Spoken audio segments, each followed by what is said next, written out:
All right, guys, this is Brian again. I'm going to show you here uh, how to replace the pump on a pressure washer.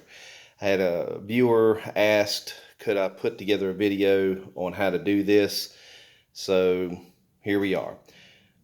Anytime you have a question or you want to see a video, let me know on a variety of machines that I work on, and I'll see if I can come up with something for you pretty quick. Before we get started, we're going to talk about safety. Make sure you wear your glasses. Make sure things are unplugged. There's no fire hazard, electrical hazard, injection hazard. Be on top of that so you don't hurt yourself. Don't want to see nobody get hurt trying to take care of their equipment. So what we got here is this is a 3,000 psi pressure washer. The pump itself is bad.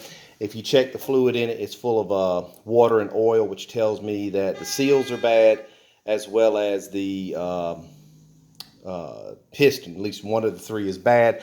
I went ahead and took it apart beforehand. Sure enough, one of them's cracked. The cost of packings, piston, and oil seals, flushing the system and whatnot is a little bit more than the customer wants to pay. I'm not going to put a new pump on it. The customer's got an older pump that come off of another machine. The motor blew up, but the pump is perfectly fine, so we're just going to switch them out. Same process for a new pump. Now, I'm going to remind you, this is a working shop. I try to run straight through a video without any stops so you can see in real time what it takes to do these things. But there are occasions, phone calls, whatever, I do have to stop the video. But in general, this is the process it takes to do this. And these are strictly tutorials. This does not substitute taking your equipment to a certified mechanic to get it looked at to see if there's any other issues or problems. So first thing we're going to kind of go through it real quick. You got 4 bolts here, here, here, here, and one on the other side. Through the slide over here, there's a set screw that you're going to have to loosen. And I don't know if you can see it or not. There you go.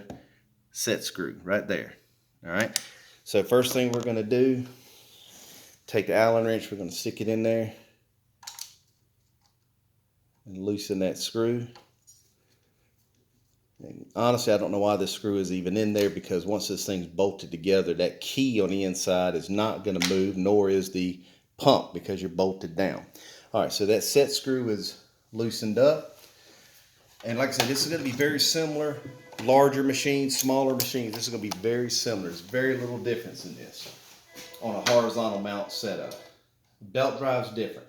So we're going to take the bolts off.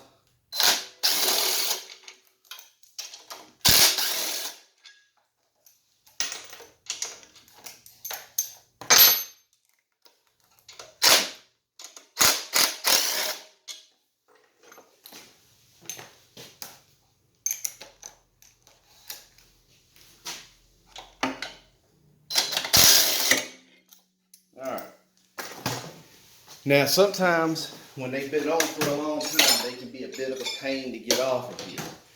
But the principle here at this point, 2 pry bars, stick it in between the housing and the motor housing, and you're going to work the pry bars to work this forward on the pump, on the motor shaft.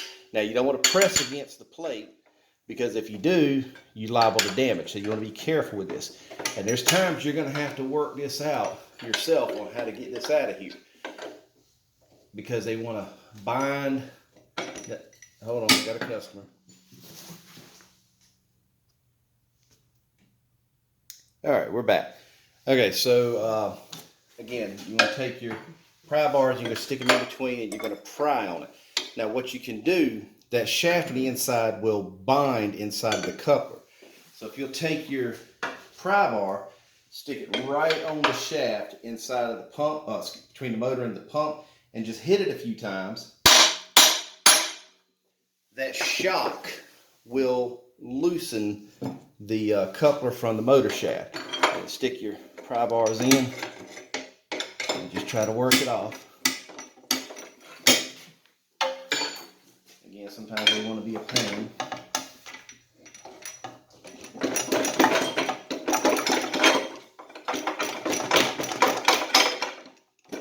There we go.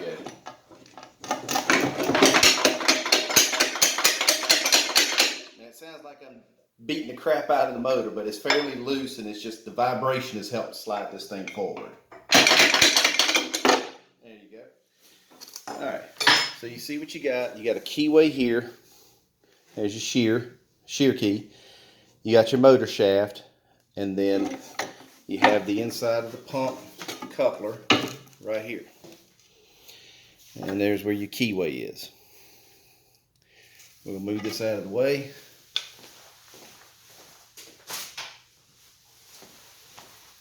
Now, the motor shaft, you see there's rust on it. Don't use oils and things. Now this is just the solvent to clean off the shaft. Oils and greases will actually trap water and cause this to rust over time. So what you want to do is actually use, slide that key back, you want to use anti-seize. So you don't have to worry about the next time trying to take this off it being as difficult as it was. So we'll put a little anti-seize on here.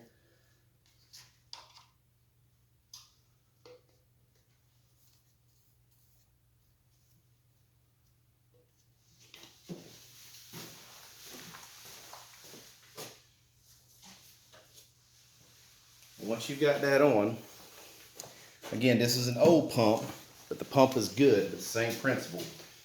You're going to line your keyway with your pump.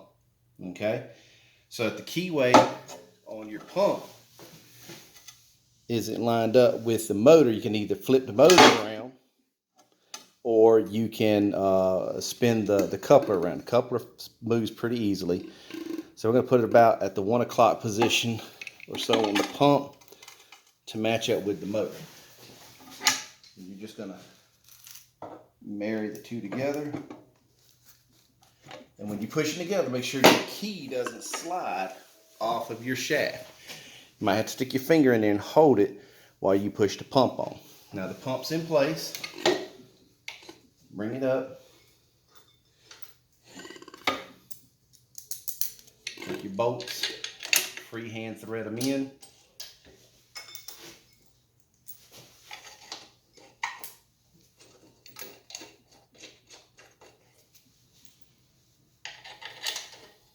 Now, you know we took that keyway out, and like I said before, that key cannot come out of that coupling once this is put together. If you want to tighten that keyway back up, feel free. Nobody's gonna know except you and me. But in the end, I have found that Allen screw can get seized, and it's near impossible to get that thing loose. And if it is seized, it's hard to get this pump off. You'll have to shatter basically all of this off to get to that keyway. Then you got to really work on it.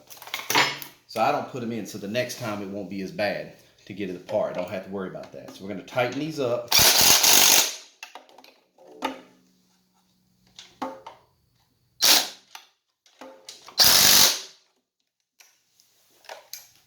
Make sure you use the lock washers that you had on to begin with.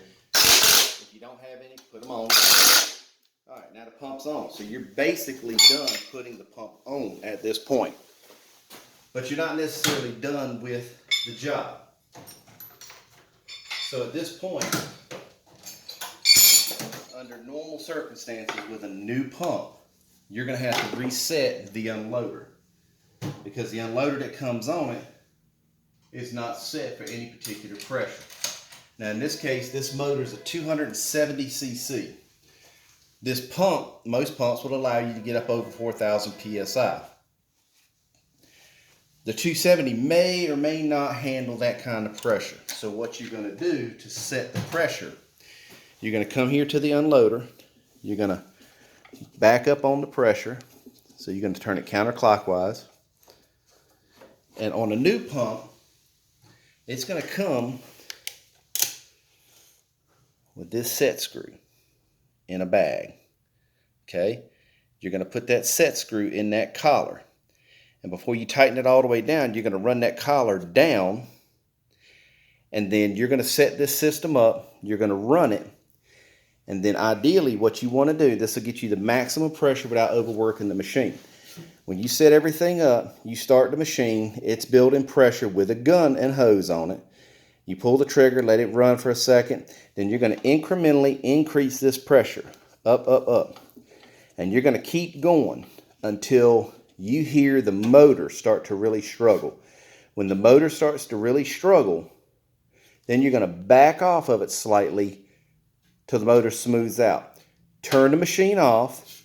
You're going to take that collar right there, and you're going to tighten it up until it hits bottom of the unloader cap. Then you're going to tighten that set screw.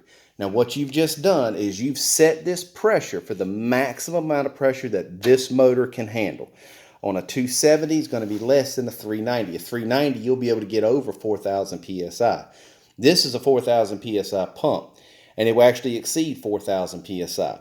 But the motor can't handle the 4,000 PSI. So you're going to adjust this pressure up till the motor starts to struggle, then back it off slightly, run your collar up until it bottoms out on the top or the bottom half of the cap, and then tighten that screw. Once you've done that, you're done. You've just replaced your pump. It takes, as long as the bolts and everything come out, it takes all of about 10 minutes maybe to do this, and you're back in business. Again, none of this is a substitution for seeing a certified technician on any repairs, but this can help you out in the jam. If you got any questions, comments, please drop them in my comments below, and I'll get back with you as soon as I can. Thank you for your time.